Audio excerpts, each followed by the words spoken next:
Hi, I'm Rebecca Ball-Carcel. Let's talk about The Lady of Shalott by Alfred Lord Tennyson. This is a narrative poem, which means it tells a story. We have a woman, a lady, in a castle or a tower, and she makes a big decision to leave that place, and she dies, and that's the tragic ending. Now, what does this story mean? Or what is the poet trying to tell us about life or about women or about creativity? Well, we can explore that. Your idea will hinge on whether you think leaving this tower, this castle, was a good idea for this lady, or if you think it was a bad idea. And your answer to that will determine whether the message is that one should stay in the tower or that one should leave. So what is the tower and what does staying or leaving matter? Well, let's examine the poem a bit. We're told that she lives on an island in a river, and on the island is 4 gray walls and 4 gray towers, which doesn't sound very pretty or exciting. It sounds like a box. Now, getting out of that box maybe sounds like a good idea to you, because who wants to live in a box? Maybe her tower is captivity and limiting, and she should leave at all costs. Now, the trick is she has a curse on her, and we don't know where this curse came from or who put it on her. Maybe it's just the society. Maybe it's the patriarchal men who determine her life. But whoever gave her this curse, she knows that if she leaves the tower, she'll die. But if you live in a box, what kind of life is that anyway? Maybe it's better to leave and die than to live according to other people's idea of what your life should be, or to live in captivity. So if you feel that her 4 gray walls and her 4 gray towers are a bad place to be, then you'll probably feel like the poem is saying you should get out of your captivity of whatever kind and embrace life, go out into the world, have adventures, engage with regular life. Even if it kills you, it's still a good thing. You live life on your own terms instead of quietly, passively living this sheltered existence that wasn't your choosing. Now, there's another way to look at it, though, because what she's doing in that tower, in that castle, is weaving. Now, if weaving is just something women do and it's not very important, then it doesn't matter if she leaves. But maybe what she's doing is important. She's weaving a piece of cloth or a tapestry that shows images of what she sees through her window. So she's making a piece of art here up in that tower. And if you feel like to make art, you need to be removed a bit from the world so that you can have a perspective on it. You need to pull back from the world in order to comment on it. Then maybe leaving is a bad idea because she gives up the vantage point from which she can produce art and comment on what she sees. And then if she leaves that art behind, she's just going into ordinary life and for no good reason. And that would mean that the death is the death of her creative self.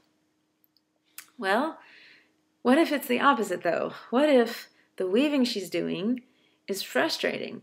She actually says, "I'm half sick of shadows." And the weaving is not true original work, but just derived from what she's seeing other people live. So she's not producing art out of her own experience, but instead second-hand experience. This makes sense because she has a mirror through which she watches the world. She's not allowed to even look out the window. So she doesn't look directly at anything going on outside on the road nearby or on the river nearby. People come and go and pass along carrying their goods back and forth, but she doesn't see any of this directly. She sees it through her mirror. So she's weaving and her threads are on this side close to her. She has a mirror so that she can see the finished side of the weaving on the opposite side here. But that mirror shows her more than just the finished side of the weaving. The mirror shows her what's going on in the window behind her. So in the mirror, she sees the people coming and going, or horses going by. And in the mirror, she sees Lancelot, that famous knight of Arthur's Round Table. And when he goes by in his bright armor and his blazing helmet and his plume, which is described in such beautiful, bright detail, we get this sense that out there is real life, out there is light, and in here, in the tower, is just shadows. So maybe even an artistic person would want to go out there, experience the world for herself, and then create some genuine art. And if you feel that way, then you might feel that her creative life can only begin by her leaving, and that a true artist can only live and create anything from real engagement with life. Now she leaves, she finds a boat, she paints her name on the boat so it says Lady of Shalott, and then she sits in the boat, goes down the river, or sometimes we see her lying down in paintings of this because she's losing her strength and she's having to lie down because of course she's dying. And she arrives at Camelot, downriver, downstream, and they notice her body and they don't even know who she is, but at least Lancelot, who inspired her when she saw him through the mirror, Lancelot says, well, God give her grace, she has a pretty face, that's about all he can say about her, they don't know anything about her. And it's tragic that he inspired her, and now she's kind of inspiring him, but not much because she's dead. Although seeing a dead woman is, if she's very pretty, might be inspiring to some people, or at least it might bring up a lot of sadness and sense of tragedy and make you appreciate life or something like that. So from an artist's point of view, this poem could go either way. Now what about from a feminist point of view, looking at this woman as captured and trapped in the tower? She's forced to do her weaving and live a life that someone else has set out for her, and leaving is her only way to live. Escaping is her best chance, even though she's going to die. And as she floats down to Camelot, she wants to join with the great deeds of that group, not to become a knight or anything like that, but just to be part of things, to be part of the goings-on in the real world. And as a woman, she's condemned to not be able to participate in that life because of the societal strictures placed on her. She's cursed to just stay in that tower. So from that point of view, leaving is good. And it's tragic that she can't succeed more, but it's a critique of the world that a woman has to live in, or the culture that's forcing her to limit herself this way. The poem critiques that situation, and we feel sad for women of that time period in particular who had to endure such a prison of that castle. And of course, even today, there are societies in which women have very little freedom. So the feminist view is that she should definitely leave the tower, yes. Now, is there any other point of view in which staying in the tower is good? Well, I would say that there's a spiritual kind of value system that would encourage her to stay.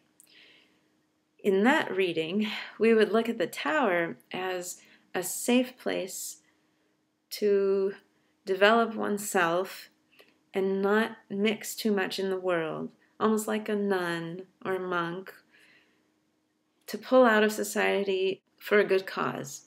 Because society is full of sensual pleasures, like chasing after this knight who looks so great in his armor and all of that, but it compromises your spiritual growth. So instead of staying at this high level up in the castle, she descends, like Adam and Eve descending to the bodily pleasures, moving their energy down into the sexual centers. So in this reading, she would be better off staying in the tower, staying removed from the world, because as soon as she comes into the world, she's tainted, she's in the world of the body instead of the spirit, and she's sacrificing her spiritual self for the material self or the bodily self, the physical self, and this is a bad deal, and so she dies spiritually. And of course she dies physically as well. So this is a double death. But if the tower is a place of spiritual growth and the world is a place of spiritual death, then she should have stayed in that tower, even if it is gray and it seems to be a prison. Perhaps it's actually the best place to achieve spiritual growth. Well, I hope I've given you several ideas, and I hope you're formulating your own opinion. You can reread the poem with me in another video. I'm going to take each section of the poem and walk through it line by line.